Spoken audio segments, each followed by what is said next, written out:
Good morning, guys. It's Jessica from craftingandstamping.blogspot.com, and today I am giving you a guest craft and chat, I guess you could say, on the especiallymade.blogspot.com blog, which is owned by Ashley, especially Ashley. And today I'm going to give you my opinion on something that I feel is useful. Something that I've found over the years in my crafting career, I guess you could say. When I was in a fix and I needed something, how I made a particular embellishment. And my embellishment today is going to be I guess you could say maybe the three-dimensional item it'll come out looking, but I'm going to make it using Glossy Accents. The way I found this out was, like you'll see in the blog, I was making puzzle piece pins because my son is autistic, and we were trying to sell them to make money to support the local Autism Speaks. And I couldn't figure out a way. I didn't have a cut on my Cricut cartridge to cut it out of something thicker like chipboard or something, to make it be a little bit sturdier. So I wound up punching out a few of these, gluing them together, putting some Glossy Accents on them, and they actually came out pretty well.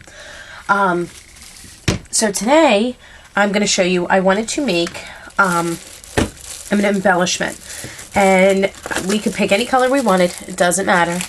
Today I'm kind of feeling like a bright pink, and I know for a fact I do not have a button in this color. And I'm saying, let's make a button.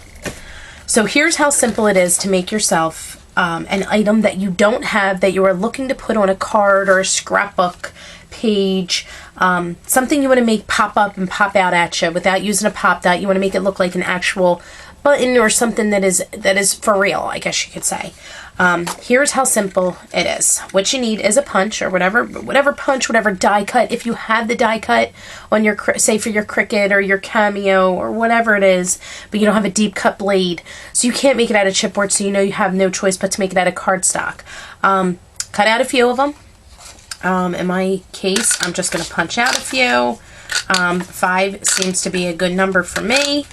And after you punch them out, you are going to take your adhesive and you're going to adhere them together. You're going to make sure that you line them up well, because you need them. That is key in this. You got to have them all lined up kind of, almost perfect, because if you don't, then it's not going to come out correctly.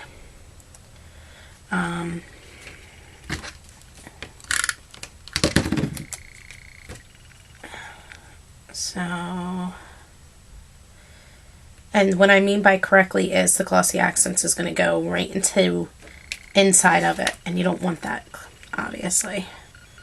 Okay, so not sure how well you can see that, but that is kind of thicker than just regular cardstock. Okay, so we have our buttons, or what's going to look like it. I have seen other people attempt this, and they'll go so far as to take their crocodile and punch out some holes. Why not do the same thing? Okay, make it look like a button. Now, here's the key to this, to making this work. You cannot lay this on cardstock. If you lay it on cardstock, the Glossy Accents is going to make this cardstock stick to, if say you were laying it on this cardstock. You can't do that. You need something that has a little bit of, that could be a little slick, if you will, and that will pull off without ripping or causing a tear. So I'm actually using just a little plastic baggie. Wax paper works the best. Unfortunately, I just don't have any wax paper right now. So what you're going to do is you're going to take your Glossy Accents, and I'm sure if you know, I actually have a pin that I usually stick in mine, and I don't know what happened to it. You can't shake the Glossy Accents, because if you do, you're going to get air bubbles, and you don't want that. So don't shake it up. Of course, because I did not keep my pin in it, it closed up, which I didn't really want to happen. So hopefully my Glossy Accents is going to come out. There we go. Okay, so no shaking, just start pouring right on top. Actually, I like to hold it while I do the top layer.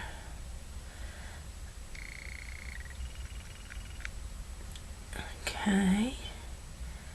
Now the key to make this work and make it look good is to make sure you have no bubbles on the top. Make sure you have a good layer. Make sure you're not missing any spots, which sometimes happens for me. I have to go back and look at it, but if you do it after it's dried, it comes out a little weird. Now you just have to watch how you turn. You're going to get it on the sides. You want to do the entire thing. Okay. And this is where I'll put it down so I can finish up my sides. And this is why it's key to put it on something that will not cause it to rip. And it takes about good hour to dry, I would say. Don't rush it. You don't want it to mess up. You don't want to smudge it. The Glossy Accents is not cheap, guys, so you don't want to ruin it. But I don't know if you can see, it looks almost like a glossed over button. You see that? And just imagine how much cooler it's going to look once it's dried. So that was my quick tip. Hope this helps you when you are looking for that perfect embellishment that you just don't have, but you know you can make. It is, I tell you, it's very simple. Takes no time at all. Do it before you're getting ready to start your project. I don't know if you're like me. I like to get all my items together, see what I have, lay it out, and then I make it. So if you do this, you make this first, put it to the side, get your card going, get your scrapbook layout going, get your 3D item created, then come back to this and it should be all done. So I hope you found this helpful and useful, and thank you so much for watching. And don't forget to check out my blog, www.craftedandstampin.blogspot.com, and don't forget to continue checking out www.especiallymade.blogspot.com. Okay guys, thanks so much. Talk to you soon. Bye.